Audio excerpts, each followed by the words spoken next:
విమోచకుడా మీకు స్తోత్రము స్తోత్రము స్వామి. సీయోనులో వసించు రాజు పరిశుద్ధుడు పరిశుద్ధుడని పరిశుద్ధుడని నిత్యము 1000 కోట్ల దూతలతో కొనియాడబడుచున్న మా పరిశుద్ధుడా మీకు స్తోత్రము స్తోత్రం ప్రభా. గడిచిన దినాలు ఇగో జూన్ మాసం యావత్తు కూడా కాపాడి చివరి సమయానికి చివరి గడియకు మీరు మమ్మల్ని నడిపించారు. మళ్ళా తెల్లవారిగానే ప్రభా అయ్యా మరొక మాసం మరొక తారీఖు కూడా మేము ప్రవేశించడానికి మీరు మాకు ఇచ్చిన శ్రేష్టమైన సమయం బట్టి మీకు స్తోత్రము. దినాలు మాసాలు సంవత్సరాలు గడుస్తుండగా మీ కార్యాన్ని మా ఎడల నూతన పరుస్తున్న దేవుడు అందుకని మీకు స్తోత్రం. మేము ఎల్లవేళలా వాక్యంలో నూతన బలాన్ని నూతన శక్తిని ప్రభా మేము కలిగి మీ ముఖదర్శనం చేయడానికి మీరు మాతో మాట్లాడుతున్న ప్రతి ఉపదేశం బట్టి మీకు స్తోత్రము. ఉపదేశం వినివారు ధన్యులన్న ప్రభా. నిజమే ఎంతో మంది వినాలనుకున్నారు, వారికి దొరకలేదు. ఎంతో మంది చూడాలనుకున్నారు, చదవాలనుకున్నారు, వారికి అనుగ్రహింపబడలేదు. అయితే మేము ప్రభా కోరినప్పుడు కూడా ప్రభా మీరే మమ్మల్ని ఏర్పాటు చేసుకుని మీ సహవాసం మాకు ఇచ్చావు. వినే వాక్యాన్ని వినే ఉపదేశాన్ని ప్రభా చదివే ఉపదేశాన్ని ప్రభా స్వయంగా మీరు మాకు ఇస్తున్నందుకు కూడా మీకు స్తోత్రం.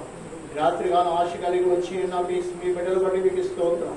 ఏ మాటలు మేమందరం వినాలో అతి మాటలు మీరే మీ ఆత్మ ద్వారా ప్రభా మీరే పరలోకం నుండి సింహాసనం నుండి సియోను నుండి యెరూషలేము నుండి ప్రభా ఆకాశం నుండి మీరు మాతో మాట్లాడి మీ యొక్క స్వరము వినే ప్రభశక్తిని మాకు అనుగ్రహించమని మృతులను సహితము సజీవులుగా చేయగల ఆ ఉపదేశముతో మీరు మాట్లాడమని మా ప్రభువును మా రక్షకుడైన యేసుక్రీస్తు ఘనమైన నామం నడికి వేడుకొచ్చున్నాము తండ్రి. ఆమేన్. హల్లెలూయా. దేవుడు మన ప్రార్థనని ఆలకించి ఆ రీతిగా చేస్తున్నది కనుక స్తోత్రం చేద్దాం.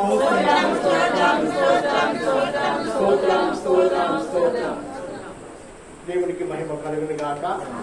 కూడి వచ్చిన మీకు అందరికి కూడా ప్రత్యేక వందనాలు. మిమ్మల్ని అందరినీ చూడగా సంతోషం అవుతుంది. ఇంకా ఇంకా రావాల్సిన వాళ్ళు ఇంకా ఉన్నారు. గంగతో పాటు ఇంకా కొంతమంది ఉన్నారు, పేర్లు జ్ఞాపకం అవ్వట్లేదు. వాళ్ళని కూడా వచ్చే వారంగా ఏర్పాటు చేయండి. దేవుడు మిమ్మల్ని అందరిని ఆశ్రయించను గాక. ఆమేన్. పోయిన వారం మీకు అందరికి ఒక ప్రశ్న వేశాను. చదివారా అమ్మా?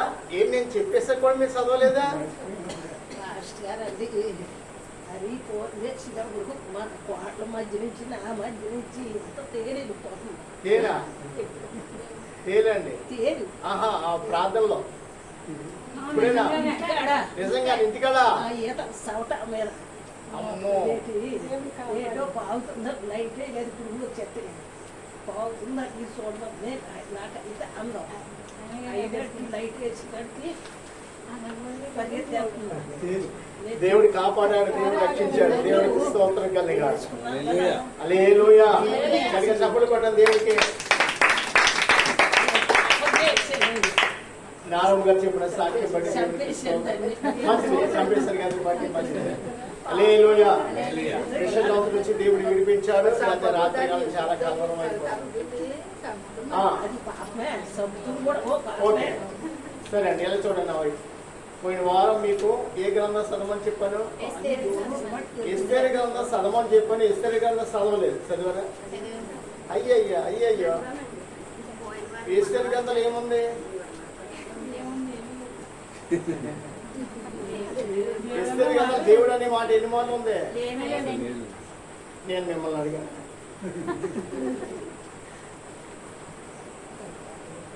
ఇక మా ఇద్దరు మాట్లాడుకుంటే మీకు మీ ఎక్కడ నేర్చుకుంటారు అదే చెప్తాను వాళ్ళకి. చెప్పండి. ఎస్తేరు గ్రంథాలు దేవుడు అనే మాట ఎన్ని మాటలు ఉంది? లేదా? ఇక్కడ ఇక్కడ మీరు వచ్చి అన్నది చెప్తుంటారు. అనంతలక్ష్మి గారిని అడుగుతాను. ఎస్తేరు గ్రంథం దేవుడు అనే మాట ఎన్ని మాటలు ఉంది? నేను ఆ విషయం చెప్తాను, నేను సాక్ష్యం చెప్తాను. నాకు మార్కొండపాడు స్థలం కొన్న కుటుంబం ఇప్పుడు కూడా ఉన్నారు. ఆ కుటుంబం ప్రియమని వాళ్ళరా ఆడబిడ్డలు 3 అమ్మాయిలు, 1 అబ్బాయి. నేను వచ్చినప్పటికీ మార్కొండపాడు వచ్చినప్పుడు 3 చివరి అమ్మాయికి వివాహం కాలేదు, మిగతా వాళ్ళందరికీ వివాహం అయిపోయింది. అయితే వారి దగ్గర నేను స్థలం కొన్నాను. 15 సెంట్లన్నర స్థలం కొన్నానండి. ఎంత అండి? 15 సెంట్లన్నర. సంఘం సేవ నడుస్తుంది. అయితే స్థలం కొనేటప్పుడు ఒక విషయం నేను దేవుని సన్ని ప్రభువా, ఈ కుటుంబంలో ఎవరికి రక్షణ లేదు, వీళ్ళందరూ కూడా రక్షింపబడాలి, వీళ్ళ స్థలం నేను కొంటున్నాను, అది నీ సేవ జరుగుతుందని ఒప్పుకొని దేవుని సన్ని ప్రార్థన చేస్తానండి.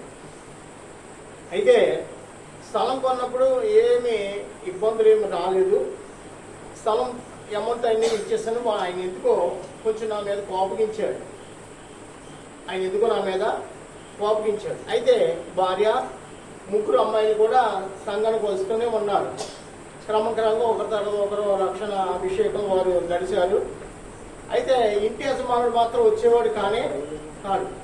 అయితే సంఘస్థులతో ఆ ఇంటి భార్యతో పిల్లలతో అనేవాడంట, ఆ సంఘానికి వెళ్ళొద్దు, వేరే సంఘానికి వెళ్ళండి, ఎక్కడికైనా ఆ సంఘానికి వెళ్ళి చంపేస్తాను అనేవాడంట. ఎవరో నాకు స్థలం అమ్మినా ఆయనే. ఆ సంఘానికి మాత్రం వెళ్ళొద్దు, ఆ సంఘానికి వెళ్ళి చంపేస్తాను భార్యను బిడ్డలు అనేవాడు. అయితే చుట్టుపక్కల ఉన్న వాళ్ళందరూ ఫాస్ట్గా మిమ్మల్ని తెగతిడుతున్నారు. ఏంటంటే ఏమీ లేదు, ఆయనకి నాకు అసలు గొడవ రాలేదు, ఎందుకు తిడుతున్నా నాకు తెలియదు. అయితే ఎంత తిట్టినా కానీ నేను అసలు ఒక్కరోజు కూడా అడగలేదండి. వినండి, ఒక్కరోజు కూడా అడగలేదు. అయితే ఒకరోజు హాస్పిటల్ ఉన్నా, నేను అప్పుడు హైదరాబాద్లో ఉన్నాను. హైదరాబాద్లో ఉంటే ఆయన హాస్పిటల్లో తెలిస్తే రాహుల్ గారిని, సంఘ పెద్ద గారిని, ఇంకా ఇద్దరినే మొత్తం ముగ్గురిని పంపించాను అక్కడికి వెళ్ళేటప్పుడు వీళ్ళని ప్రార్థన చేసి ఆయనకు ఒక చిన్న కానుక ఇవ్వండి, ఇలా పాస్టర్ గారు లేదు కానీ మమ్మల్ని పంపించారు చెప్పడానికి. ఆ చిన్న పని గురించి అయ్యి బాబోయ్, రాహుల్ గారు సంఘ పెద్ద నా దగ్గరకు వచ్చి నా కోసం ప్రార్థన చేశారు, పాస్టర్ గారు కానుక పంపించారు. నేను ఎంతవరకు పాస్టర్ గారిని తిట్టాను కానీ ఏ రోజు కూడా పాస్టర్ గారిని మంచిగా మాట్లాడలేదనేసి ఆయనే సంఘానికి వచ్చి మొదలెట్టాడు. ఏది నిమిత్తం? ఆయన హాస్పిటల్ ఉన్నప్పుడు ప్రార్థించడం పంపించాను, చిన్న కానుక కూడా పంపించాను. నేను అప్పుడు ఇక్కడ లేను, హైదరాబాద్లో ఉన్నా. అయితే 2 సంవత్సరాల క్రితం జరిగిన విషయం. అయితే అప్పటి నుంచి సంఘానికి వస్తూ మొత్తం కుటుంబంతో వచ్చేస్తుంది. నేను నా ప్రార్థన ఏంటంటే, ప్రభుకి ఈ స్థలం కొన్నాను, వీరి కుటుంబంలో ఎవరు కూడా రక్షణ అనేది లేకుండా ఉండకూడదని ప్రార్థన చేశాను. ఈరోజు దేవుడు నిజంగా ఆ కార్యం నాకు కళ్ళారా నాకు చూపించారు. మీకు అందరు చెప్పే విషయం, అనంతలక్ష్మి గారు, రాఘుల్ గారు, హరి, రాజు కూడా ఎలా ఉండాలంటే రక్షణ కలిగిన వారు ఉండాలి. ఇంట్లో టీవీ నడిచిందనుకో దేవుని కార్లు ఆగిపోతాయి. నేను విషయం చెప్పిన, మార్గంలో టీవీల కోసం ప్రార్థన, టీవీలు కూడా టుష్ వాస్తవంగా టీవీలు కూడా ఆగిపోయి. మీకు సాక్ష్యాన్ని ఇస్తే మీరు అమ్మ ఇంత కార్యాలు జరుగుతాయా అనే తల మీకు కొడుతుంది. వాస్తవంగా కొన్ని సాక్ష్యాలు టీవీలు కూడా ఈరోజు నడచలేదు. ఇప్పుడు చెప్పుడు కుటుంబంలో టీవీ కూడా ఆగిపోయింది.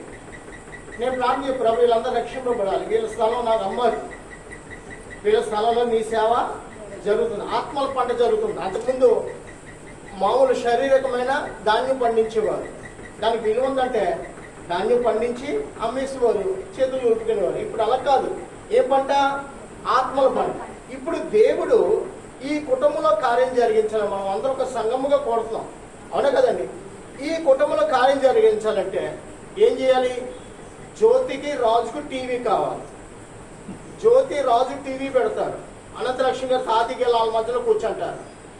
హరి నాకు ఇంకా పని ఏముందనేసి హరి బైబిల్ 3 అధ్యాయాలు చదువుతుందేమో. 3 అధ్యాయాలు చదివి ఇంకా టీవీలో ఆయన కూడా ఉంటారు. ఈ రీతిగా ఇక్కడ మనం ఎవరు ప్రార్థన చేస్తున్నాం కానీ రాఘుల గారి గురించి కానీ హరి గురించి ఎవరైనా మర్చిపోయారా? అందరూ ప్రార్థన చేస్తారు. మన ప్రార్థనలో ఇంకా అతని జీవితంలో ఫలించకపోవడానికి కారణం తెలుసండి. ఇంకా వీరి విశ్వాసములో ప్రార్థనలో సహవాసమునందు కృతజ్ఞత యందు ఎదగట్లేదు. మీకు అందరు చెప్తున్నాను, ఒక్కసారి ఎప్పుడో ఒక సమయం వచ్చేస్తాను ఇంటికి.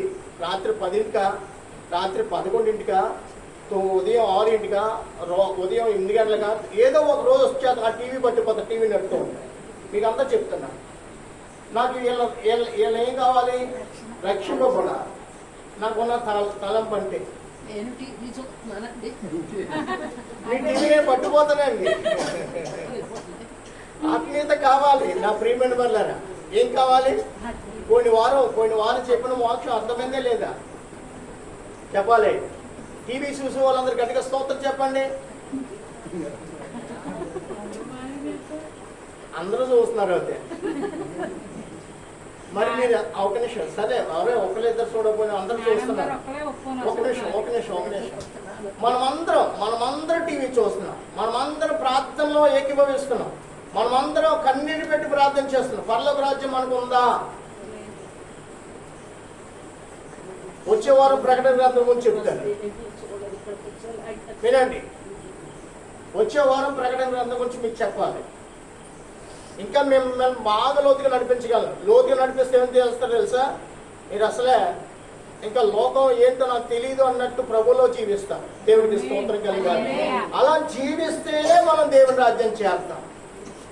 సంఘంలో ఉంటూ ప్రార్థన చేస్తూ, ప్రార్థనలో ఎక్కువ విజ్ఞాపన చేస్తూ, గంట ప్రార్థన చేస్తూ, మళ్ళీ ఇంటికి వెళ్ళాక ఈ టీవీని ఆన్ చేసి టీవీని చూసామనుకో, అసలు దేవుని ఆత్మ మనలో క్రియేట్ చేయబడదు. అది నేర్చుకోండి. ఆత్మీయత అనేది ఎక్కడ తెలుసండి? ఆత్మీయ అనేది సంఘంలోనే కాదు, ఇంట్లోనే కాదు, నువ్వు ఎక్కడ అడుగు పెట్టిన ఆత్మీయత నువ్వు కలిగి ఉందువు గాక. యాకోబుతో దేవుడు అన్న మాట ఏం తెలుసండి? నువ్వు అడుగుపెట్టు స్థలం అంతా కూడా నీదైపోతుంది. ఏమన్నాడు? నువ్వు అడుగుపెట్టు స్థలం అంతా నీదైపోతుంది. మార్గం వల్ల ఒక ఇంటి కోసం ప్రార్థన చేస్తుంటే ఆ ఇంట్లో ఆ స్థలం ఖాళీ స్థలం అండి. ఆ ఖాళీ స్థలంలో ఏవేవో చీకటి దేవుడు నాకు చూపించాడు. ఏవేవో చీకటి ఆవరించిందని. అయితే చీకటి ఆవరించిందని వీళ్ళు ఏం చేశారంటే ఒక కొబ్బరిగా కొడదాం అనుకున్నారంట. ఏం కొడదామన్నారు? నేను ప్రార్థన ముఖ్యమా కొబ్బరికాయ ముఖ్యమని అడిగాను. మేమేం చెప్పలేమని, అంత ఆత్మీయత మాకు లేదు. మీరు వచ్చిన కానీ మాకు కొంచెం లోతుగా నడుపుతున్నారు, ఏం చెప్పాలో మాకు తెలియదండి. నేను ప్రార్థన చేస్తే ఎటువంటి కొబ్బరికాయ కొట్టొద్దన్నా. ఏమన్నాను? నేను ప్రార్థన చేస్తా, మీరు ఎటువంటి కొబ్బరికాయ అనేది కొట్టొద్దని వారు చెప్పా. వారు ఏం చేస్తారంటే ప్రార్థన చేశాక నేను వెళ్ళిపోయిన కాసేపటికి అలా ఆయన బయట ఉంటాడు. ఆయన పాస్టర్ గారు అలా చెప్తూ ఉంటాడు, నువ్వు కొబ్బరికాయ కొట్టాను. భార్య ఏం చేసింది? కొబ్బరికాయ కొట్టేది ఎవరికి తెలియకుండా. నేను మళ్ళా రెండో మారు అడిగా, అమ్మ కొబ్బరికాయ కొట్టారని. ఆ చీకటి శక్తులు మీ జీవితాన్ని నాశనం చేస్తారు చూడండి. ఒకరినొకరు హత్తుకోకుండా ఒకరొకరు దూరంగా ఉండిపోతారు చూడండి అన్న. ఈరోజు వాస్తవంగా వారి జీవితం అలాగే ఉంది. భార్య వేరే చోట, భర్త వేరే చోట, పెద్ద కొడుకు వేరే చోట, పిల్లవాడికి వేరే చోట. ఏంటనుకుంటున్నారు? మనం దేవుని బిడ్డలము. దేవుడు మనల్ని ఐక్యత కలిగి జీవించమని దేవుడు తన వాక్యాన్ని మనకి ఇచ్చాడు. సహోదరులు ఐక్యత కలిగి నివసించుట ఎంత మేలు, ఎంత మనోహరము. మళ్ళీ అక్కడేం తెలుసా?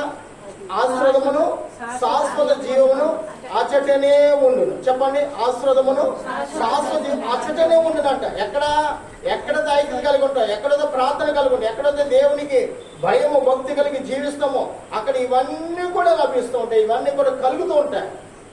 ప్రియమైన వాళ్ళరా, విన్నవారు వర్ధిల్లుతున్నారు, వినని వారు ఈ చెవంటి విడిచిపెట్టేసిన వారి జీవితంలో చీకటి ఆవరిస్తుంది.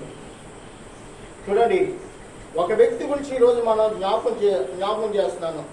పోయిన వారం మిమ్మల్ని ఎస్తేరు గ్రంథం చదవమన్నాను. ఎస్తేరు గ్రంథంలో దేవుడు అనే మాట ఎన్ని మార్లు ఉందో ఒకసారి చెప్పమన్నాను. హరి చదవవా? ఒకసారి కూడా లేదు. మరి నువ్వు చెప్పాలి కానీ చదవనని. ఒకసారి కూడా లేదు. ఇంకా మరొక గ్రంథం ఉంది, మీరు చదివితే 1000 రూపాయలు గిఫ్ట్ ఇస్తాను. మరొక గ్రంథం ఉంది, మరొక గ్రంథం బైబిల్లో. ఎవరైనా చెప్తే కొన్ని మీకు సంవత్సరం సమయం ఇస్తాను. ఇది జూన్ లాస్ట్నే, మళ్ళీ జూన్కి అడుగుతానేమో. మరొక గ్రంథం బైబిల్లో, దేవుడు అనే పేరు లేని గ్రంథం, మరొక గ్రంథం. అది కూడా చిన్న గ్రంథమే. అమ్మ లేదు. సరే వినండి, నేను చెప్తాను వినండి. అది ఇప్పుడు కాదు కానీ నేను తర్వాత చెప్తాను. వినండి, ఈరోజు వాక్యానికి వెళ్దాం. వాక్యంలో పరిశుద్ధ గ్రంథంలో ఒక వ్యక్తి ఉన్నాడు. నేను దూషకుడును, హింసకుడును, హానికరును, పాపులలో ప్రధాన పాపినైన ఆ భక్తుడి గురించి ఈరోజు కొన్ని మాటలు మనం నేర్చుకుందాం. మొదటి తిమోతి పత్రిక మొదటి అధ్యాయము 15వ వచనం చదువుకుందాం. 15వ వచనము. మొదటి తిమోతి పత్రిక పాపులను రక్షించుటకు 1:15 పాపులను రక్షించుటకు క్రీస్తు యేసు లోకమునకు క్రీస్తు యేసు లోకమునకు వచ్చినను వాక్యము నమ్మదగినది నమ్మదగినది పూర్ణ అంగీకారము పూర్ణాంగీకారమునకు యోగ్యమైనది అన్నది అట్టి వారిలో నేను ప్రధానుడను అయినను నిత్య జీవము నిమిత్తము తనను విశ్వసింపబో వారికి నేను మాదిరిగా ఉండులాగున యేసుక్రీస్తు తన పూర్ణమైన దీర్ఘశాంతమును ప్రధాన పాపినైన నాయందు కనబరచినట్లు నేను కనికరింపబడుతుని రాజునయుండి అక్షయుడును అదృశ్యుడైనను అద్వితీయ దేవునికి ఘనతయు మహిమయు యుగాయుగము కలుగును గాక.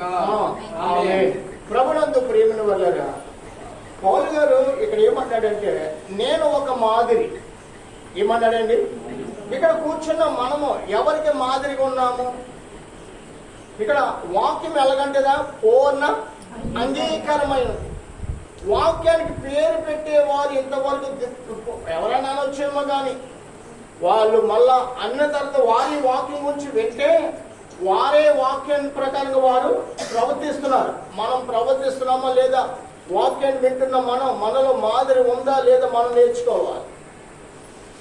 తిమోతికి రాస్తూ తిమోతిని అక్కడ హెచ్చరిక చేస్తున్నాడో లేకపోతే నిన్ను నన్ను సంఘాలని లోకంలో ఉన్న దేవుని సంఘాలు హెచ్చరిక చేస్తున్నాడో లేకపోతే నీతో నాతో మా సంఘాలతో మాట్లాడుతున్నాడు ఈ రాత్రి కాలము ప్రేమను వల్ల మనం జ్ఞాపకం చేసుకోవాలి. పౌలు గారు పౌలు గారు ఎవరంట? నేను పూర్వము చూడండి 12 వచనం అన్నారు చూడండి. పూర్వము దూషకులను హింసకులను హానికరులైన నన్ను తన పరిచర్యకు నియమించి నమ్మకమైన వానికి ఎంచినందుకు నన్ను బలపరిచిన మన ప్రభువైన యేసుక్రీస్తుకు కృతజ్ఞుడనై ఉన్నాను. ఒకసారి చూడండి. అతడు పూర్వం ఎవరండి?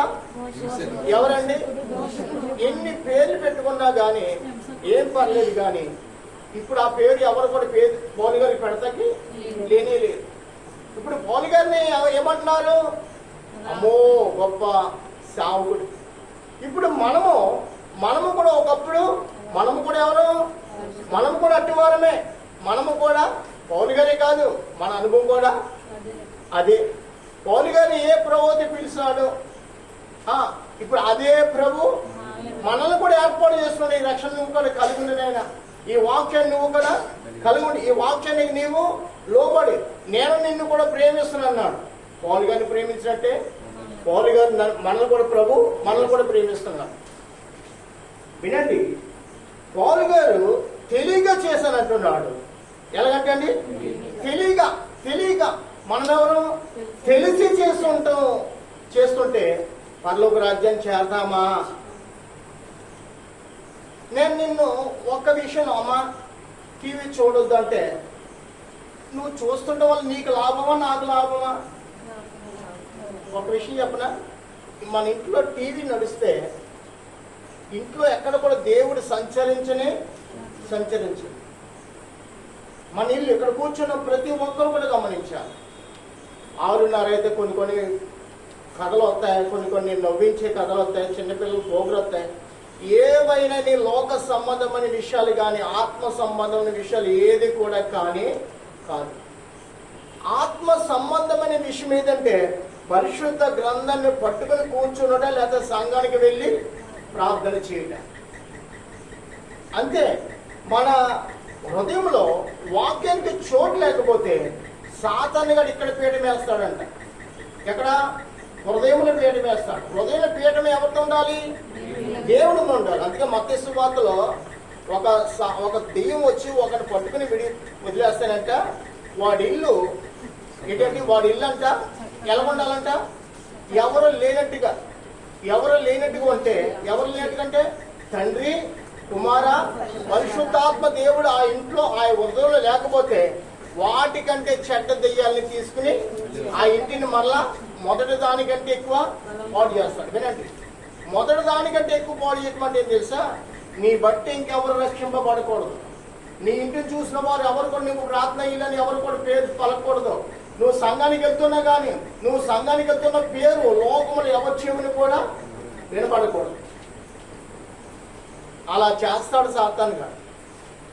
మనము జీవిస్తున్నామంటే ఎలా జీవించాలి కానీ తెలుసండి. అపోస్తుల కార్యం ఎవరు చేతి కానీ 17వ అధ్యాయంలో ఉన్న మాట తెలుసా, వీరు భూలోకాన్ని తలకిందులు చేయవారు ఇక్కడ కూడా కూర్చున్నారు. దేవునికి స్తోత్రం చెప్పండి. మనం ప్రార్థన చేస్తే ఏమవుతుందంట, భూలోకము తలకిందులైపోతుంది. యెహోషువ ప్రార్థన చేస్తే సూర్యుడు ఆగిపోలేదా? సూర్యుడు ఆగిపోలేదా? ఏలియా ఎవరంట, మనలాంటి స్వభావం గలవాడే. అతడు కూడా ప్రార్థన చేయక 3.5 సంవత్సరాల వర్షము ఆగిపోలేదా? మళ్ళా అతడే ప్రార్థన చేయగా మళ్ళా వర్షం వచ్చింది. శద్రకు మేషకు అభిధేనుగాలు అగ్ని గుండమును వారు చల్లారు చేస్తారు. నువ్వు మమ్మల్ని మా దేవుడు మమ్మల్ని రక్షించకపోయినా పర్లేదు, మా ఆత్మలో అగ్ని కాలిపోయిన పర్లేదు, కానీ నీ ప్రతిమకు మాత్రమేమో లోబడమని వారు నడుము కట్టుకున్నారండి. దేవుని కోసం ఎప్పుడైనా నడుము కట్టుకున్న వారిని దేవుడు విడిచిపెట్టే దేవుడు కానే కాడు. దేవుని కోసం నిలబడ్డావా, దేవుడికి మీద నడిపించుకున్న దేవుడై ఉన్నాడు. దేవుడి కోసం నిలబడితే దేవుడు తన మార్గం కూడా తాను నడిపించుకుంటాడు. దేవుని గురించి ఆలోచన కొంటే సరే ఎప్పటి వరకు నన్ను పిలవో అప్పటి వరకు నీ బ్రతుకు అంతే అంటాడు. తండ్రి మాటకు లోబడిన కొడుకు, 2 కొడుకులు ఉన్నారు. ఒక కొడుకు అన్నాడు నేను లోకంలో ప్రయాణం చేయాలన్నాడు. తండ్రి ఏం చేశాడు, వాడు మూట ఏదో వాడికి ఇచ్చేసాడు. వాడు ఇల్లు ఎక్కడికి వెళ్ళాడు, లోకం నలుమూలల స్నేహం అన్ని కూడా చేశాడు. ఆఖరికి చేతులు ఏమైపోయినంట, ఖాళీ అయిపోయింది. వాటితో పాటు ఉన్నవారు ఎవరు కూడా లేనే లేదు. ఆఖరికి పని చేసుకోవడానికి కూడా ఎవరు కూడా పిలవనే. ఎందుకంటే తెలుసు, పని కూడా ఎవరు ఇచ్చారు, ఎవరు ఇవ్వాలి, దేవుడి వాళ్ళు మనకు పని. వ్యవసాయం చేస్తున్నావా, వ్యాపారం చేస్తున్నావా, ఉద్యోగం చేస్తున్నావా, అదంతా ఎవరి కృప, దేవుని కృప అవుతేనే. కాబట్టి పనిని మనం ద్వేషించి పని బట్టి ఈ పాడు పని ఈ పని అని మన మనసులో అనకూడదు. ఎందుకంటే అధికారానికి లోబడి ఉండటే మరీ ఎక్కువ అధికారం దేవునికి ఇస్తాడంట. దేవునికి స్తోత్రం కలగాలి. కాబట్టి ప్రతి విషయం నువ్వు ఏదైనా పని కలిగి ఉన్నావంటే దేవుని కృప, దేవుని కృపే. ఆ కృపను వ్యర్థము చేసుకోకూడదు. మాట బట్టో క్రియను బట్టో ఏదో ఒక దాన్ని బట్టి నీ పనిచి నువ్వు వైదొలుగుతాం, అది దేవుని చిత్తము కానే కాదు. ఎక్కడైతే లోబడతావో అక్కడ నేను హెచ్చించు దేవుడై ఉన్నాడు. దేవునికి స్తోత్రం కలగాలి. ప్రభునందు ప్రియమైన వల్ల ఈ రీతిగా వాక్యాన్ని మనం ధ్యానిస్తే, వాక్యంలో ఉన్న ఆత్మీయత మనలో లేకపోతే మన ఇంట్లో కూడా దేవుడు ఉండడు. వాస్తవంగా రోజుకి పరిశుద్ధ గ్రంథాన్ని ఎన్ని వచనాలు చదువుతున్నారు మీరు చెప్పాలి. కనీసం ఒక అధ్యాయం చదువుతున్నారా? కనీసం రోజుకు ఒక అధ్యాయం. నేను విషయం చెప్పనమ్మా, ఒక అధ్యాయం, 2 అధ్యాయాలు, 3 అధ్యాయాలు చదువుతున్నారు. రమణ గారు 3, విజయ్ కుమార్ గారు, వెంకటేష్ గారు 2 అధ్యాయాలు, మీరే 3. సుగం గారు వినండి. అనంతలక్ష్మి గారు ఎంత చదువుతున్నారు? సుందరమ్మ గారు వాళ్ళ తల్లి గారు 5 అధ్యాయాలు. ఓకే, దేవుని స్తోత్రం. సుందరమ్మ గారు తల్లి గారు 18 రోజులకు ఒకసారి బైబిల్ సర్వ్ చేసుకోవచ్చు. మీ సెల్లు గారా? అదే అంతలా ఎలా చదువుతున్నారంటే వాక్యం అనే రుచి వారిలో ఉందంటే ప్రతి ఒక్కరు చదువుతారు. ఈ వాక్యం చదివిన వారి కుటుంబం నెమ్మదిగా ఉంటారండి. మన పిల్లలు ఫలించాలంటే, మన పిల్లలు మన కళ్ళ ముందు వారు వర్ధిల్లాలంటే, మనకంటే రెండింతలుగా దీవించబడాలంటే మనలో ఏముండాలి? వాక్యం ఉండాలి. నా సహోదరి సంఘానికి వస్తున్నాం, వాక్యం ప్రార్థన చేస్తున్నాం, మంచి ప్రార్థన. ఈ రోజు అనుకున్నా భయ అంత మంచి ఆత్మీయత కలిగిన బిడ్డలయ్యా, ప్రార్థన ఎవరు చేసినా కానీ మంచి ఆత్మీయ పలుకులు. ఆమేన్, హల్లెలూయా. కానీ వాక్యం మీ మనసులో మీ హృదయంలో లేకపోతే ఆ ప్రార్థనకి విలువ అదని నేర్చుకోండి. ఎంత ప్రార్థన చేస్తున్నారు, రెట్టింపు వాక్యం మనలో ఉండాలి. వాక్యం చేత మనం కట్టబడాలి.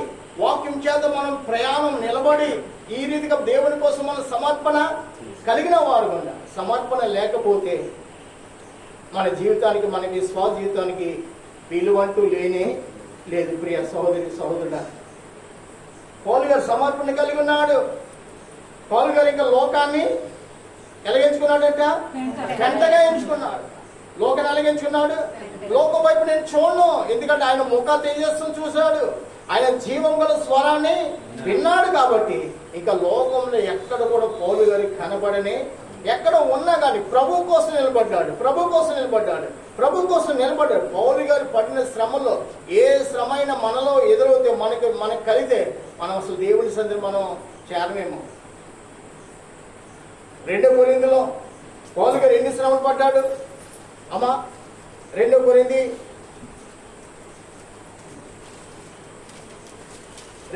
పత్రికకు మనం వెళ్తే అక్కడ పౌలు గారి శ్రమలు బట్టి అతడు ఎన్ని విధాలుగా అతడు నలిగిపోయినాడంటే, అనేకమైన సమస్యలు శోధనలు అతడు ఎదురై అతడు నలిగిపోయాడు. అయినప్పుడు కూడా ప్రభు కోసం అతడు నిలబడటం జరిగింది, ప్రభు కోసం ప్రయాణం చేయడం జరిగింది. ప్రియమైన వాళ్ళరా, ఆ రీతిగా ఆ యొక్క అనుభవం మనలో ఉన్న ఎడల, మనకు ఎదురైన ఎడల మనం జీవించగలమా?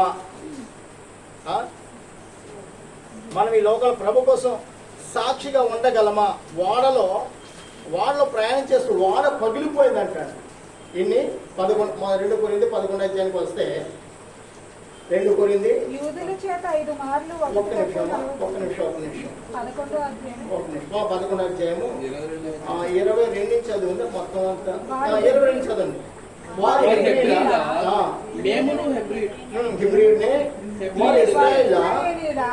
నేనను ఇశ్రాయేలీయుడనే, వారు అబ్రహాము సంతానమా, నేనను అట్టివాడని, వారు క్రీస్తు పరిచారకుల వెర్రివారి వలె మాట్లాడుచున్నాను.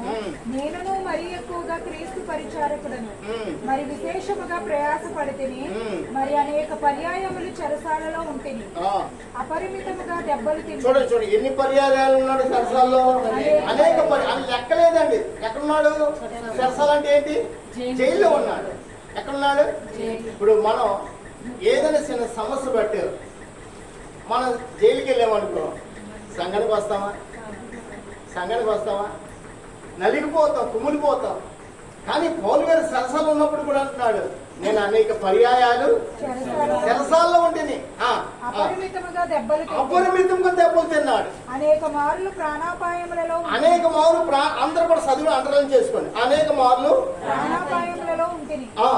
యూదుల చేత 5 మార్లు 1 తక్కువ 40 దెబ్బలు తింటిని. ఎన్ని తిన్నాడంట? 5 మార్లు.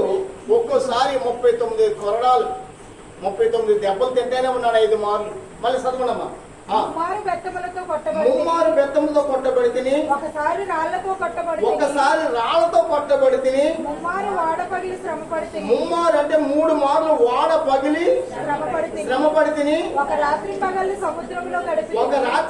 సముద్రంలో గడిపితిని. అనేక పర్యాయములు ప్రయాణములలోను, నదుల వలనైన ఆపదలలోను, దొంగల వలనైన ఆపదలలోను, నా స్వజనుల వలనైన ఆపదలలోను, అన్యజనుల వలనైన ఆపదలలోను, పట్టణములోను ఆపదలలోను, అరణ్యముల ఆపదలలోను, సముద్రముల ఆపదలలోను, కపట సహోదరుల ఆపదలోను ఉంటుంది.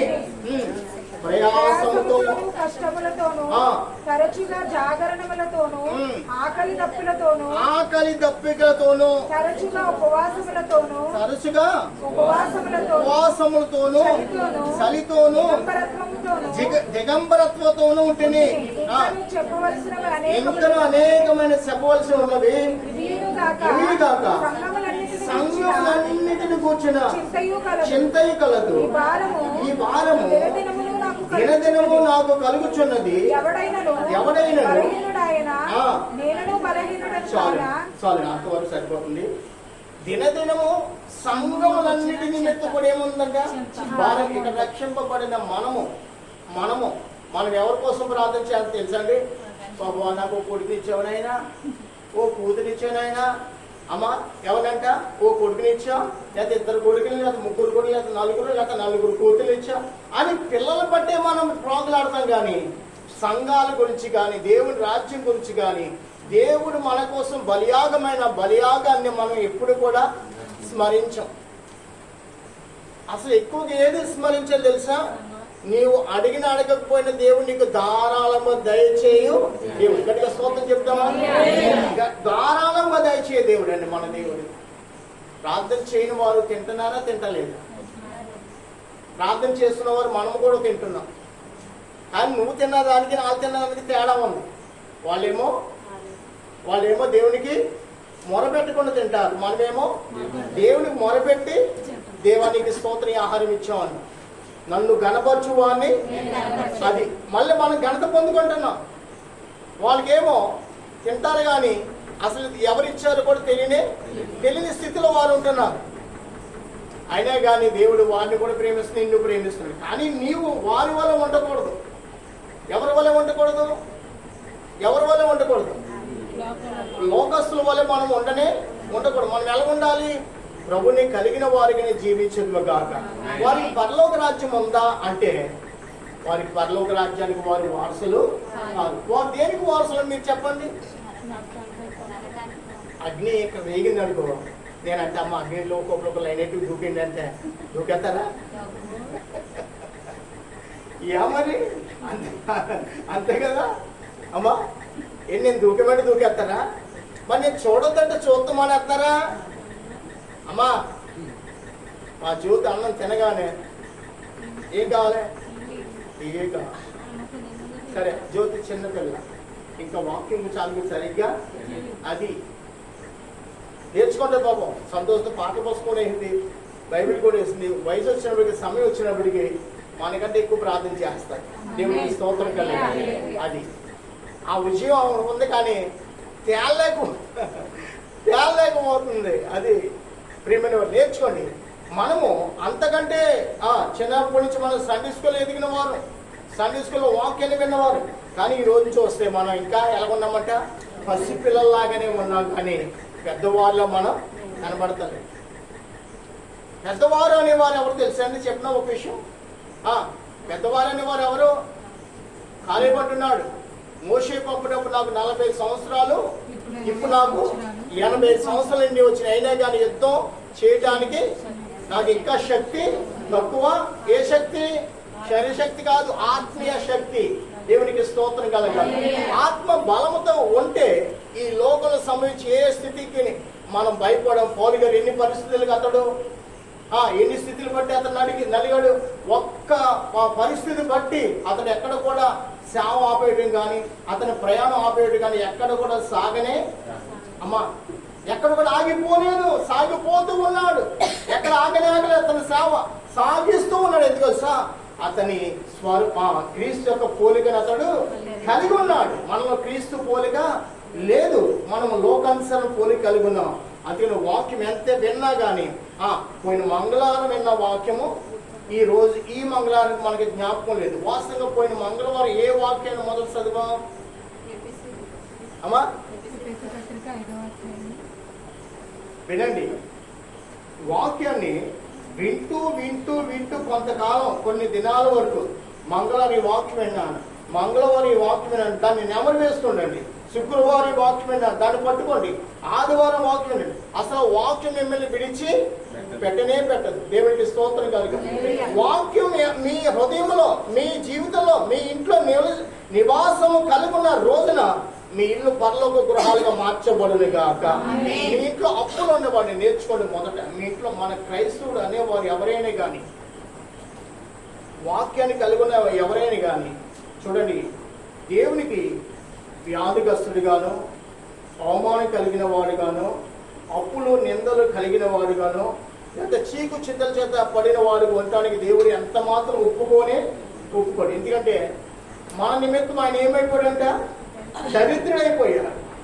ఏమైపోయాడు? మనల్ని దరిద్రించి లేవనెత్తి నిమిత్తం ఆయన మన కోసం ఏమన్నాడంట? దరిద్రుడు పుట్టాడు. మనము సమస్తం సౌఖ్యము కలిగి జీవించే నిమిత్తం ఆయన తలవాల్చుకోవడానికి స్థలాన్ని కూడా ఆయన చెప్పండి ఎక్కడ పుట్టాడు? పశువుల తోటలో పుట్టాడమ్మా. చాలా మంది హేళన చేస్తారు, దేవుడైతే పశువుల తోటలో పుట్టినట్టు 3 మేకల మధ్యకు రాలన్నాడు. దేవుడు అన్నాక మేకలు పీకి రాలేడా? ఆ రోజు వాళ్ళే హేళన చేయడమే కాదు, ఈ రోజు ఒక ఆయన ఉన్నాడు. ఎవరైన పేరు అమ్మా?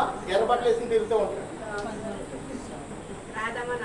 అదే అండి, ఆయన మరీ హేళన చేస్తున్నాడు. సరే, అటువంటి వాళ్ళని దేవుడు మార్చుని కాక. ఆమేన్. అటువంటి వాళ్ళు మారిస్తే ఇంకా గొప్ప రక్షణ కలుగుతుంది. ఒరే బాబు, సౌలు కూడా అటువంటి వాడే కదా. సౌలు ఏం చేశాడు? దేవుడు పౌలుగా మార్చాడు. తెలియక నేను వీళ్ళు కూడా ఎలాగంట తెలియక వీళ్ళు కూడా మాట్లాడుతున్నాను. మనం తెలిసిన వాళ్ళు మనం వారి వలె జీవించలేదు.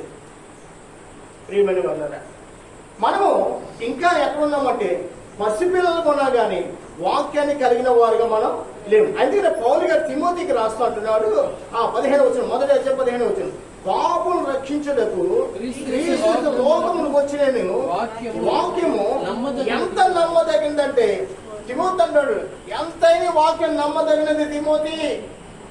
ఎందుకు వచ్చాడంటే ప్రభు పాపులను రక్షించడానికి. దేవునికి స్తోత్రం కలగాలి. పాపం అనే బీజము కలిగిన ప్రతి ఒక్కరిని రక్షించడానికి.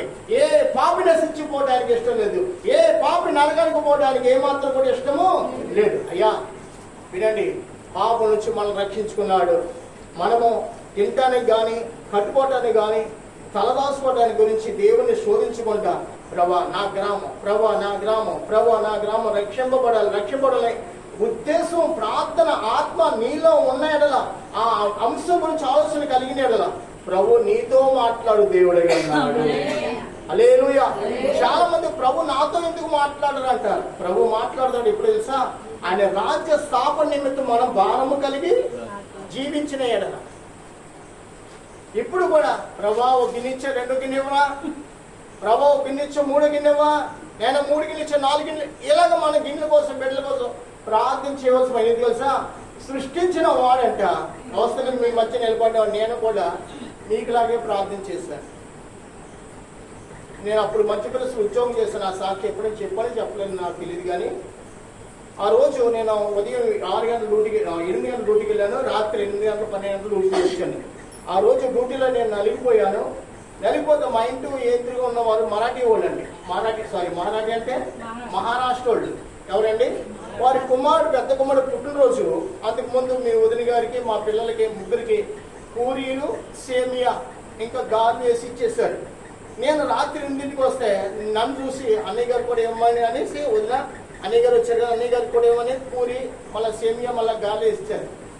అవి తినేసి ప్రతిరోజు ప్రార్థన చేసుకునేవాడిని నేను. ఇప్పుడు పడుకోక ముందు.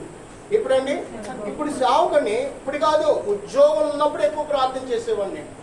నా సమయం ఎక్కువగా ప్రార్థన ఉండేది. ప్రియమైన నా బాప్తిసం కలిగిన నాటి నుంచి అంతకుముందు కూడా ప్రవచనాలు కలిగేవాడిని. అంతకుముందు దర్శనాలు కూడా చూసేవాడిని. అంత అభిషేకం నాది. ఇప్పుడు కూడా అదే అభిషేకం ఎప్పుడు కూడా పడిపోలేదు. అయితే ఆ రోజు రాత్రి ప్రియమైన వల్ల ప్రార్థన చేసుకుంటూ పడుకున్నాను, ప్రార్థనకు లేకుండా. ఎందుకంటే అలసిపోయాను.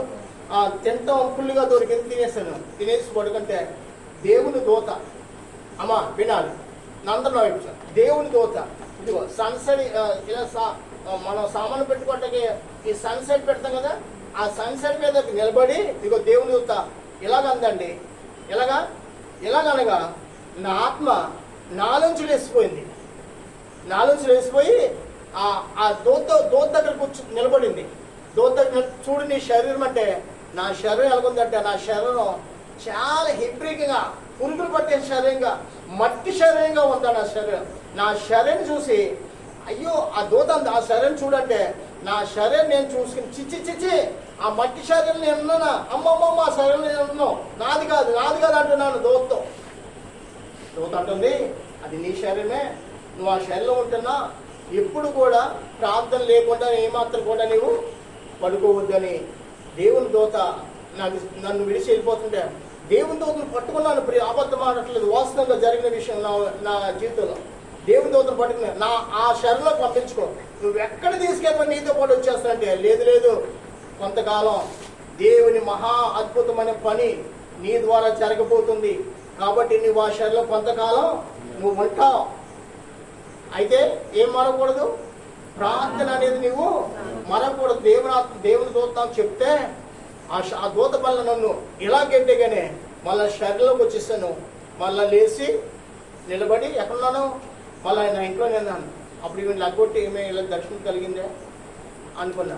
అప్పుడు నేను నా దేవునికి నేను మరొక ప్రభావ ఎప్పుడు కూడా ప్రార్థన లేననుకో, నాకు తిండి గురించి సంతోషించేవాడిని కాకుండా నీ సేవ గురించి సంతోషించే అభిషేకం నాకు దయచేస్తున్నామని మళ్ళీ అర్ధరీతిగా మళ్ళీ ప్రార్థన చేసి మళ్ళీ పడుకున్నాను. సరే, ఒక దర్శనం అయిపోయింది.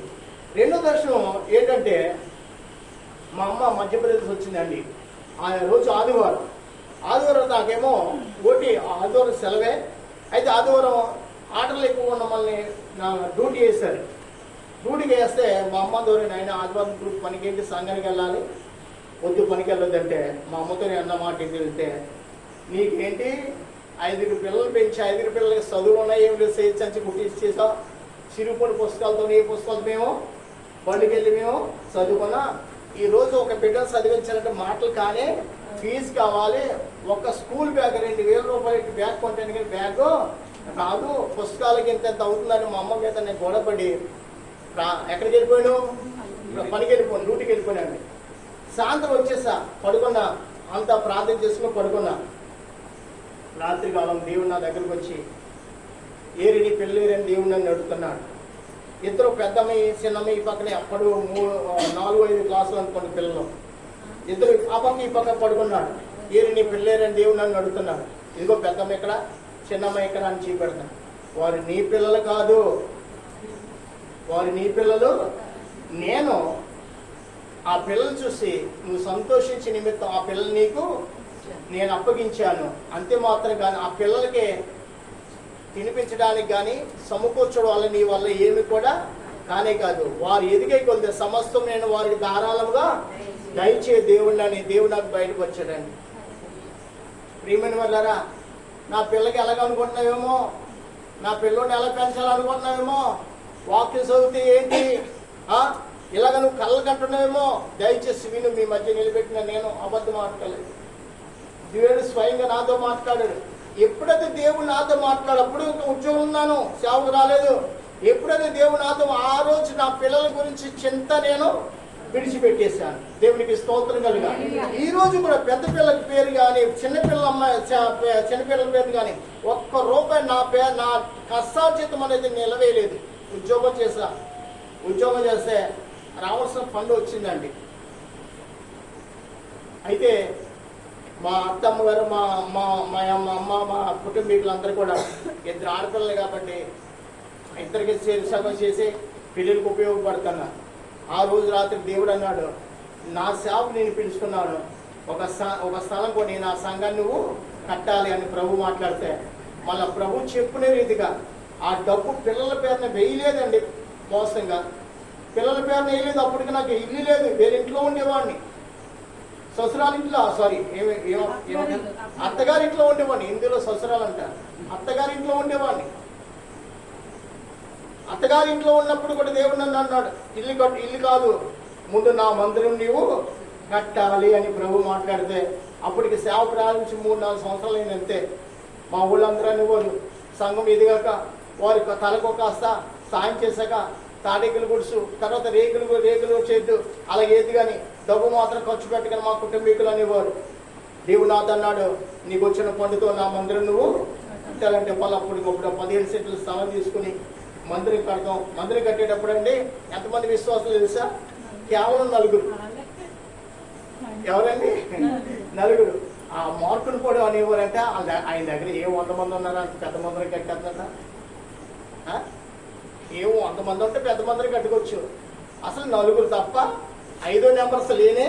పెద్ద మందిరం కట్టేస్తున్నారు ఏంటి అని పడుకునేవారు అందరూ. మా 4 కూడా అన్ని గారు అందరూ కూడా ఇలాగంటున్నారు, ఎందుకంటే చిన్న మందిరం లేదమ్మా, దేవుడు నాకు ఇంత మందిరమే. ఇప్పుడు ఆ మందిరం కూడా ఏం చేశాడు దేవుడు, మళ్ళా దాన్ని రెట్టింపు చేశాడు. దేవుడికి స్తోత్రం కలిగాడు. అదంతా దేవుడి కార్యం, దేవుని యోచన, దేవుని ప్రణాళిక. నీ వల్ల నా వల్ల ఈ నయా పైసా పని కూడా కానే కాదు. వాస్తవంగా మొదటి మారు కట్టినప్పుడు ఎవరి దగ్గరికి వెళ్ళలేదు.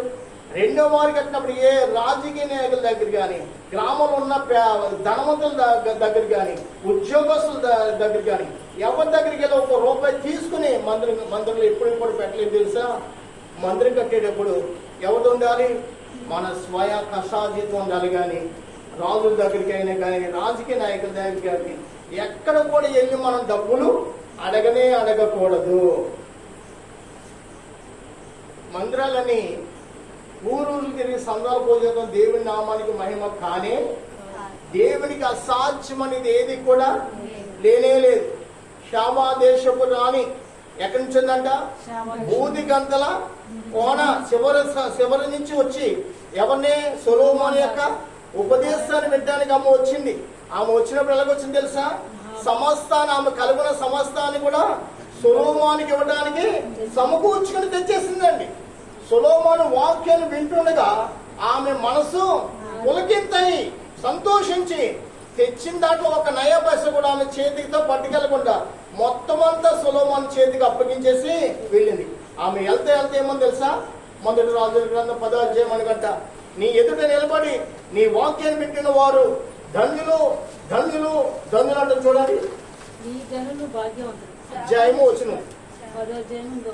మొదటి రాజులు 10వ అధ్యాయము 8వ వచనం చూడండి. నీ జనులు భాగ్యవంతులు, నీ ముందర ఎల్లప్పుడూ నిలిచి నీ జ్ఞానవచనములు వినుచుండు. నీ సేవకులు భాగ్యవంతులు, నీ యందు ఆనందించి నిన్ను ఇశ్రాయేలు మీద రాజుగా నియమించిన నీ దేవుడైన యెహోవాకు స్తోత్రము కలుగునుగాక అంటుంది ఆమె. చూడండి, నీ ముందర నిలిచి నీ మాటలు వింటున్న వారందరూ ఎవరంట? భాగ్యవంతులు. దేవుని వాక్యాన్ని వింటున్న వారందరూ కూడా ఎలా ఉండాలంట? మనలో ఆ భాగ్యం లేకపోవడానికి కారణం తెలుసా? వింటున్నా గానీ ఆ వాక్యానికి మన హృదయంలో చోటు ఉండట్లేదయ్యా. ఈ వాక్యం ఎంత భాగ్యం ఇస్తుందంటే, ఎంత నెమ్మది ఇస్తుందంటే, ఎంత సమాధానం ఇస్తుందంటే, అంత భాగ్యం కలిగి జీవించిన నిమిత్తం దేవుడు తన కృపగల వాక్యాన్ని దేవుడు మనకు ఇచ్చి ఉన్నాడు. కానీ ఎవరిలో ఉంటుంది ఈ భాగ్యం? దేవుని మీద ఆనుకున్న వారిలో ఉంటుంది. దేవుని కోసమే బ్రతకాలి. ఇంకా లోకం ఎక్కడ కూడా నా మాట కానీ, నా చూపు కానీ, నా తలంపు కానీ, నా యొక్క స్థితి ఏమాత్రం లోకంలో ఉండకూడదు. వాస్తవంగా ఒక చిన్న విషయం జరుగుతాను. మనం అందరూ బాప్తిసాలు కలిగి ఉన్నవాళ్ళు. పెళ్లికి వెళ్ళేటప్పుడు అలాగే వెళ్తాను చెప్పాలి.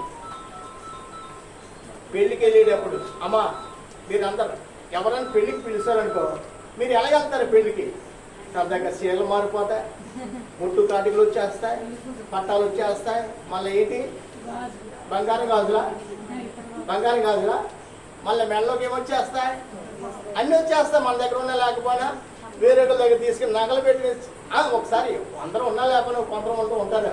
వినండి, మనం ఆ రీతికి వెళ్దామా? ఆ రీతిగా కనపడినా కానీ దేవునికి మనం ఇష్టమైన వారు కానీ దేవునికి సమర్పించుకున్న తర్వాత మన అలంకరణ ఏ మాత్రం కూడా ఉండకూడదు. అయ్యి బాబు ఎలాగైతే దేవుడు ఎవరు నమ్ముతారు? అలా నమ్మిన వారు మాత్రం పరలోక రాజ్యానికి వెళ్తారు.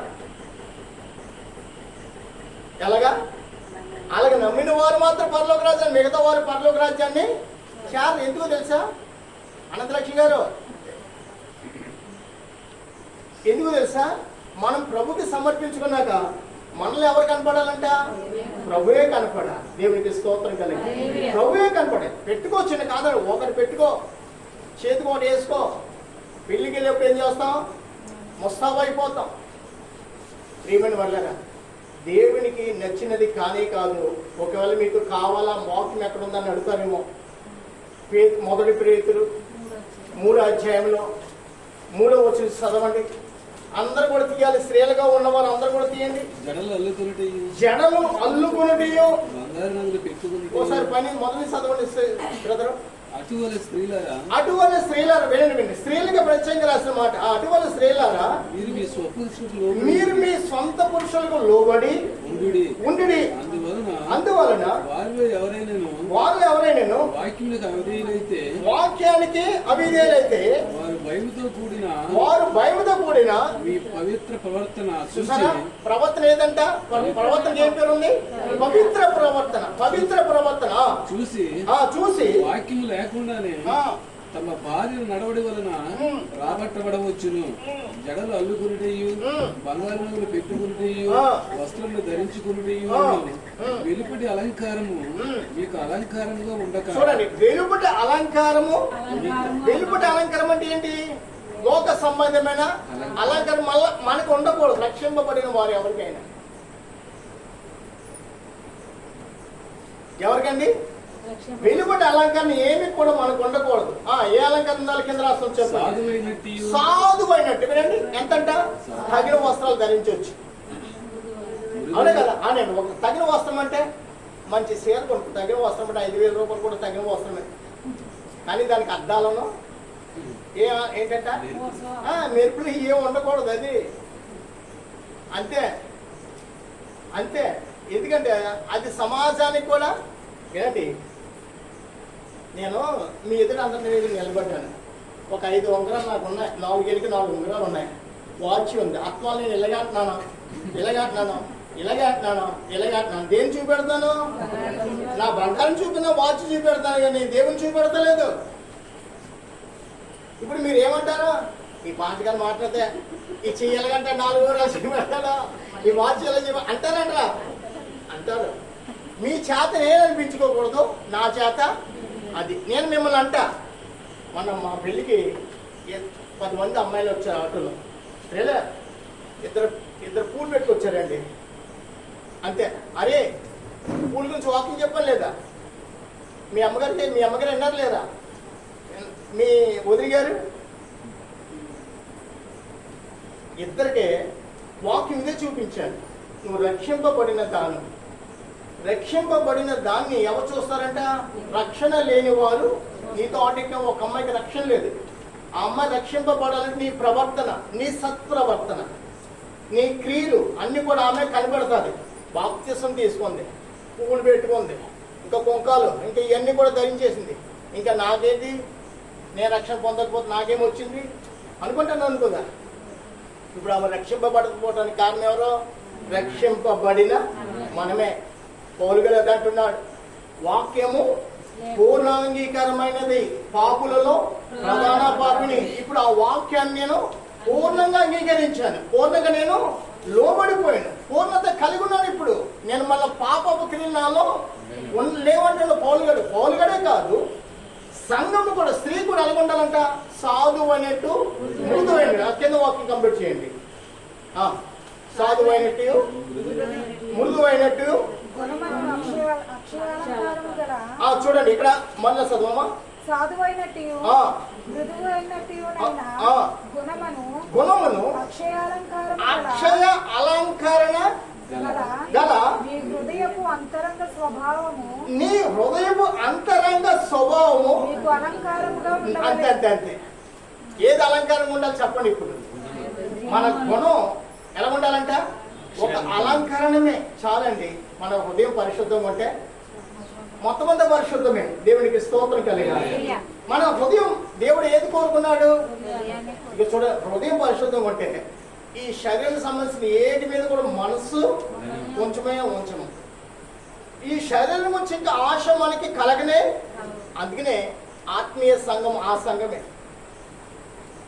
ఇప్పుడు వాస్తవంగా నీవు ఒక 10 గాజులు ఈ చేతికి ఆ చేతి బంగారు గాజులు పెట్టుకొచ్చావు అనుకో, నీ పక్క కూర్చున్న వాళ్ళ మనసు ఎవరి మీద ఉంటుంది? నీ గాజుల మీద ఉంటుంది. నువ్వేం చేస్తా? అందరు చూస్తా, ఇలా తిప్పుతూ ఉంటా. అక్కడ ఎవరు వస్తారో సాతాను వచ్చి కూర్చోంటాడమ్మా. హోషేయ గ్రంథం 8వ అధ్యాయము మొదటి నుంచి చదవండి. హోషేయ గ్రంథం మొదటి నుంచి. హోషేయ గ్రంథం 8వ అధ్యాయము మొదటి నుంచి. దానియేలు పక్కన హోషేయ గ్రంథం. బాగా నీ నోట ఉంచి. అమ్మా ఆగండి ఒకసారి. ఏంటి హోషేయ గ్రంథం తడుగుతున్నారేంటి? దానియేలు గ్రంథం తర్వాత హోషేయ గ్రంథం అని చెప్పేస్తా. యెహెజ్కేలు గ్రంథం, దానియేలు, హోషేయ.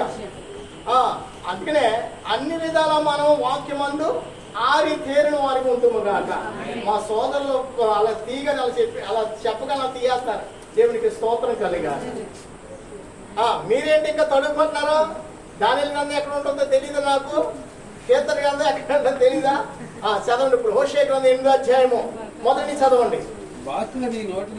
బాగా నీ నోటను ఉంచి ఊదుము, నా నిబంధనను అతిక్రమించి జనులు నా నిబంధన అతిక్రమించి నా ధర్మశాస్త్రమును మీరి ఉన్నారు. దేని మీరేనంట? ధర్మశాస్త్రం మీరి ఉన్నారు. కనుక పక్షిరాజు రాలినట్టు శత్రువు యెహోవా మందిరమునకు వచ్చినని ప్రకటింపుము. వారు ఇశ్రాయేలు వారమైన మేము నిన్ను ఎరిగి ఉన్న వారమే అని నాకు మొరపెట్టుదురు. ఇశ్రాయేలు సన్మార్గం విసర్జించరు కనుక శత్రువు తరుములు నాకు అనుకూలులు కాని రాజులను వారు నియమించుకుని ఉన్నారు. నేను ఎరుగని అధిపతులను తమకు ఉంచుకొని ఉన్నారు. విగ్రహ నిర్మాణమందు తమ వెండి బంగారములను వినియోగించిన చేత వాటిని పోగొట్టుకుని ఉన్నారు. దేవుని స్తోత్రం కనుక అక్కడ మొదటి మాట ఏంటంటే పక్షిరాజు రాలినట్టు శత్రువు యెహోవా మందిరానికి వచ్చే ప్రకటించము. వినండి, ఎవరు వస్తున్నారంట? దేవుని మందిరానికి ఎవరు వచ్చేస్తున్నారంట? శత్రువు రాకుండా మనం ప్రార్థన చేస్తున్నాం కదా. మరి నువ్వు ప్రార్థన చేస్తున్న స్థలంలో ఎవరు సంచరిస్తున్నాడు? సాతాను గారు సంచరిస్తున్నాడు. ఇది తెలుసా? ఆత్మీయత లేని మూలమున ఏమి లేదంటే అండి, ఆత్మీయత లేదు. శరీరంగా ఆలోచిస్తున్నా కానీ ఆత్మీయ ఆలోచన మనకి దొరకట్లేదు. ఆత్మీయ ఆలోచనకు మనం ప్రయాసపడట్లేదు ప్రియుడా. అంతేనా? విలాప వాక్యములు 4వ అధ్యాయము 12వ వచనం కూడా చదువుదాం. విలాప వాక్యము ఇర్మియా పక్కనే 4:12 కూడా చదువుదాం. ఇర్మియా తర్వాత ఉన్న గ్రంథం విలాప వాక్యములు 4వ అధ్యాయము 12 వచ్చి చూడండి. వాదించువాడి గాని విరోధి గాని యెరూషలేము వచ్చినని భూరాజులకైనా లోక నివాసులందరిలో మరి ఎవరికైనా తోచి ఉండలేదు. చాలండి. ఏముందండి ప్రియమైన వాళ్ళారా? బాధించువాడి గాని విరోధి గాని యెరూషలేము అంటే ఏంటి? యెరూషలేము అంటే ఏంటి? రొట్టెల గృహం, దేవుని యొక్క గృహం. ఎప్పుడు వస్తున్నాడు? దేవుని గృహంలోకే బాధించేవాడు వస్తున్నాడు. శత్రువు వస్తున్నాడు. నీ సేవను, నీ ప్రార్థనను, నీ యొక్క సహవాసమును పాడు చేయడానికి శత్రువు వస్తున్నాడమ్మా. అంటే సంఘాలకు వెళ్తున్నా కానీ త్రాగుడు మారలేదంట. సంఘాలకు వెళ్తున్నా కానీ సినిమా మారలేదంట. సంఘాలకు వెళ్తారు కానీ సీరియల్ ఏళ్ళే మొదటి సీరియల్ అంట. ఎందుకు ఈ పేరు తెలుసా? సంఘంలోనే సాతాను మళ్ళీ ఏం చేస్తున్నాడు? ఆ వాటితో బంధించేస్తున్నాడు. అరే నువ్వు ఎక్కడ ఎంతసేపు కూర్చున్నా పర్లేదు కానీ అక్కడికి వెళ్ళాక మాత్రం టీవీ ఆన్ చేయ, అక్కడికి వెళ్ళాక మాత్రం నువ్వు చూస్తున్న సీరియల్ మాత్రం నువ్వు వదలదు. ఇగో ఒంటిగానికి మంచి సినిమా అని అక్కడే చెప్పేస్తాడు మనకి చెవిలో. కాబట్టి మనం ఏం చేస్తాం? సంఘంలో కూర్చుని మన మనసు ఎక్కడ ఉంది? టీవీ మీద ఉంది. ప్రియమైన వాళ్ళారా, మీకు విషయం ఒకవేళ నేను మిమ్మల్ని ఖండించిన వాడినైతే దేవుడు నన్ను క్షమించును గాక. వాక్యం ఎంత ఇచ్చాడు? ఖండించుము. తిమోతికి రాస్తున్నప్పుడు ఏమన్నాడు? ఖండించుము, గద్దించుము, బుద్ధి గట్టిగా చెప్పన్నాడు. ఇది మనుషులంట ఏంటంటే దురద చెవులు గలవారు. కాబట్టి ఏం చేయాలంట? దురద చెవులు అంటే అర్థం చెప్పాలి మీరు. అయ్యా మమ్మల్ని త్వరగా పోనివ్వండి అయ్యా, ఈ మాటలన్నీ మాకు తెలుసు, మమ్మల్ని ముందు త్వరగా వదిలిపెట్టే అని మాట్లాడేవారు. 9:30 వరకు ముగ్గులు పెట్టేయండి, 10:30 వరకు వాకింగ్ చెప్పొద్దు అనేవారు.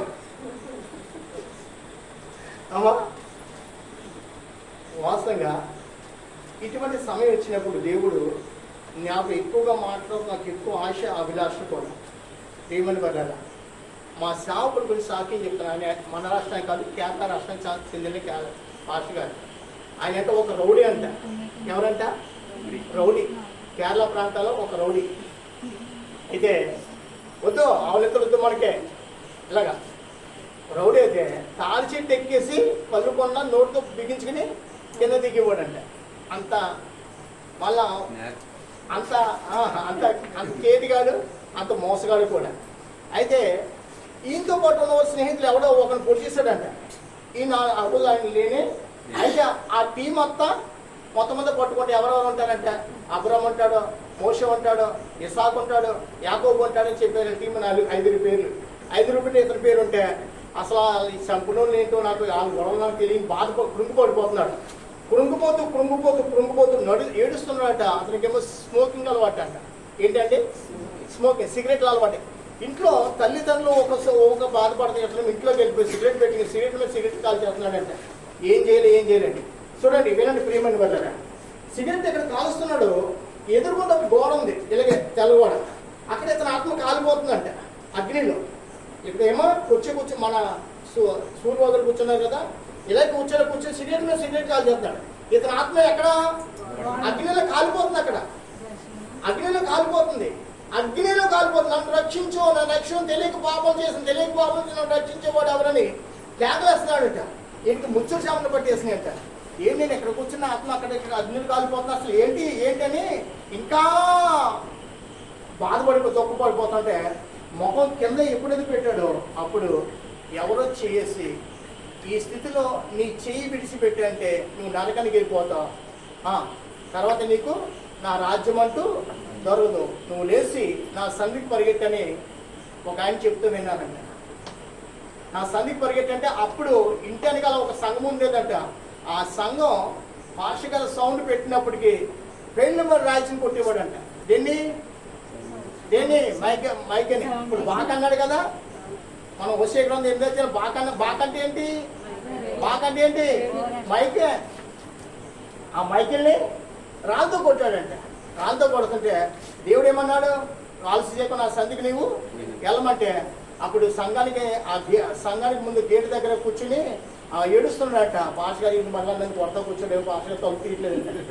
గేట్ ఎక్కేసి ఎలాగంటే గేట్ వేసి పాస్ గారు కాలేజ్ పడిపోయాడంట. అయ్యా నేను కొడతకు రాలేదు, ఎన్నో మార్లు కొట్టాను, ఎన్నో మార్లు నిన్ను ఇలా చేశాను, నన్ను క్షమించయ్యా, కానీ ఈరోజు నా స్థితి అది కాదు, నా పరిస్థితి ఇది, నన్ను ఈరోజు ఎందుకు దేవుడు నాతో మాట్లాడితే రాత్రి నాతో నీ దగ్గరకు వచ్చాను చెప్పాడంటాను. చెప్తే అప్పుడు ఆయన ప్రార్థన చేసి వాక్యం చూపిస్తే దేవుడు అతనికి దర్శనం ఇచ్చాడంట. ఇతన్ని రాష్ట్రం వదిలేసి వెళ్ళిపోవాలి మధ్యప్రదేశ్. అప్పుడు ఇతను రక్షణ పడతాయి, లేకపోతే ఇతని ఆత్మ భూలోకంలో ఇతను చంపడానికి వస్తున్నారని. అప్పుడు సేవకుడు చెప్పగానే సేవకుడే మళ్ళీ భోజనం పెట్టి కిరాయి డబ్బులు ఇచ్చి మధ్యప్రదేశ్ వెళ్ళిపోయి అక్కడి నుంచి దేవుడు చూసుకుంటాడని. మధ్యప్రదేశ్ వచ్చాక దేవుడు అతనితో మాట్లాడితే ఈ రోజు పెద్ద సేవకుడు అయ్యాడు. దేవునికి స్తోత్రం కలిగి ఆ సేవకుడు మాకు వాక్యాన్ని పంచేటప్పుడు మా యవనస్తుల్ని చూడండి, నేను పెళ్లి కాలేదు కదా, పెళ్లి కాని వాళ్ళని అందరినీ కూడా ఇదిగో చూడండి ఇక్కడ పట్టుకునేవాడు. అంటే ఇక్కడ బతుకంటే ఏంటి తెలుసా, కూర్చున్నా బతుకంటే ఏంటి తెలుసా, స్నేహం నిన్ను పాడు చేద్ది, నోటంటే కపటమైన మాటలు బూతు మాటలు రానే నాకు మమ్మల్ని అలా పట్టుకుని ఇక్కడ పట్టుకుని ప్రార్థనలో ఉంచేవాడు. ఈరోజు ఈ ఆత్మ రక్షింపబడిందంటే ఆయన నా కోసం కన్నీరు విడిచిన కన్నీరే. లోక సంబంధ విషయాలు ఎక్కడ కూడా ఉండకూడదు. ఎలా పట్టబడతావు, ఎలా శత్రు నీ జీవితాన్ని పాడు చేస్తావు నీకు తెలీదు, రా దేవుని ఎదుట వంగు అని దేవుని ఎదుట మాకు చెప్తే ఆ మాటలని పట్టుకుని ఈరోజు ఇదిగో దేవునికి సమర్పించుకుంటే దేవుడు నా ఉద్యోగం విడిచిపెట్టి సేవ చేయమంటే ఈ సేవకు నేను లోబడ్డాను. దేవుడికి స్తోత్రం కలగాలి. నీవు నేను నీ ఆత్మ జీవితం ఎలాగుందో మనం పరీక్షించుకుందాం. రాబోతున్న దినాల్లో ఇంకా శ్రేష్టమైన సాక్ష్యాలు, శ్రేష్టమైన ఉపదేశాన్ని దేవుడు మనకు అనుగ్రహించను గాక. ఆమె కొద్ది మాటలు మనకి ఇచ్చిన దేవుడికి స్తోత్రం చేద్దాం. గట్టిగా స్తోత్రం చెప్పండి. ప్రభువా, పరిశుద్ధుడా, మహోన్నతుడా, మహిమా స్వరూపుడా, మా ప్రభుడవు, మా నాథుడవు స్వామి, ఇదిగో రాత్రికాలం మీరు ఇచ్చిన శ్రేష్టమైన ఉపదేశం బట్టి మీకు స్తోత్రము. ఇంకా ఎంతో వర్ణించవలసిన వాక్యం ఉండగా సమయం బట్టి ముగించున్నాము, మమ్మల్ని క్షమించండి. ప్రభా, పాపులలో ప్రధాన పాపి నేనని పౌలు గారు మాట్లాడి తిమోతికి రాస్తూ ప్రభా ఈ వాక్యము ఎంతో నమ్మదగినది కూడా మాట్లాడినాడు. అయ్యా, ఆ వాక్యాన్ని తిమోతి కలిగి ఇంకా అనేకుల్ని ప్రభు అతడు కూడా సిద్ధపాటు చేయడానికి తిమోతికి రాసిన పత్రిక మేము చదవడానికి ఇచ్చిన కృప బట్టి కూడా మీకు స్తోత్రం. మీ రాకడ ఆలస్యంలో మళ్ళీ వచ్చే మంగళవారం కొన్ని ఆత్మీయ మాటలు కూడా మేము పంచుకోవడం కృప దయచేయండి. విన్న మాటలు ప్రభా దృష్టిలో ఎత్తుకుపోకుండా విన్న మాటల ద్వారా మీరు ప్రభు ఇంకనూ మీకోసం నిలబడాలి, మీ నిమిత్తం నడుము కట్టుకోవాలి, మీ రాజ్య నివాసులు కొండాలి. ఏ ప్రవర్తన కలిగి ఉండాలో, ఎటువంటి ప్రవర్తన కలిగి ఉంటే మేము ఈ రాజ్యాన్ని మేము చేరుతామో అట్టి ప్రవర్తన మాకు అందరికీ దయచేయమని, అటువంటి మార్గంలో మమ్మల్ని నడిపించమని, అటువంటి పరిశుద్ధమైన మాటలు పవిత్రమైన జీవితం ఏమైందో వాటిని మాత్రమే కలిగి జీవించిన కృప దయచేయమని, ప్రభు వచ్చిన బిడ్డలందరినీ కూడా ఆస్వాదించమని, మహిమ ఘనత ప్రభావాలు మీకు ఆరోపిస్తూ రక్షకుడైన యేసు క్రీస్తు ఘనమైన నామం అడిగి వేడుకొంచున్నాము తండ్రి. ఆమేన్. మన తండ్రి దేవుని యొక్క ప్రేమ, మన రక్షకుడు మన ప్రభువు యేసు క్రీస్తు వారి కృప, పరిశుద్ధాత్మ దేవుని సహాయం ఇప్పుడు వచ్చిన మీకు అందరికి తోడై నడిపించని గాక. ఆమేన్. నా ప్రాణమా నా అంతరంగ సమస్తమైన పరిశుద్ధనామమును, నా ప్రాణమా ఆయన చేసిన ఉపకారములు దేనిని మరువకుము. ఆమేన్, ఆమేన్, ఆమేన్. హల్లెలూయా, హల్లెలూయా, హల్లెలూయా. దేవుడు అందరూ మిమ్మల్ని అందరూ దీవించును గాక. అందరికీ వందనాలు. జ్యోతి ఇంకా మన మధ్యకి ఇంకా కొంతమంది రావట్లేదు, వారిని కూడా మీరు కొంచెం తెలియపరచండి, వారిని కూడా వచ్చే వారిని సిద్ధపరచండి. దేవుడు మిమ్మల్ని ఆశ్రయించండి కాక. ఆమె ప్రభు మీకు స్తోత్రం. సలహాలను పరిశుద్ధపరచండి, తినేవారి రుచి కనిపించిన వారి జీవన కనుగొని నిమిత్తం 5 రొట్టెలు 2 చేపలు మీరు ఆస్తులు వీటిని ఆస్వాదించమని యేసు నామములో వేడుకుంటున్నాం తండ్రి. ఆమేన్.